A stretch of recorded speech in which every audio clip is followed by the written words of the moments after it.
সুন্দর পাকা পাকা আম গোবিন্দকে বলছে, দেখ দেখ ভাই, গাছে কি সুন্দর পাকা আম ঝুলছে।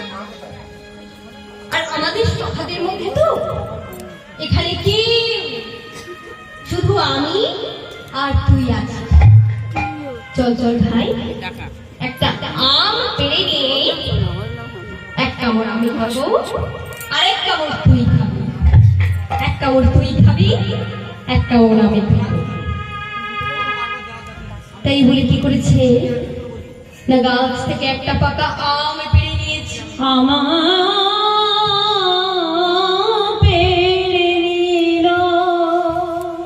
আর আজকে ওই আমটা হাতে নিয়ে কি চিন্তা করছে, কংস বড় দুষ্ট, ওই কংস বড় দুষ্ট,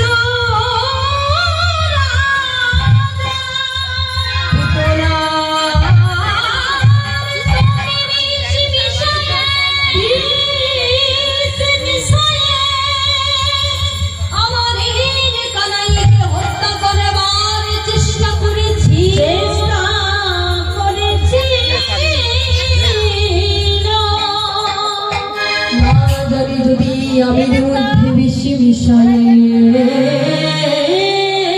রাখে, না জানি এই আমের মধ্যে যদি বেশি মিশায়ে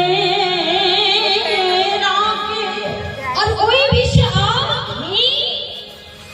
যদি আমার কারণের কিছু হয়ে যায়, আমরা মায়ের কাছে গিয়ে কি উত্তর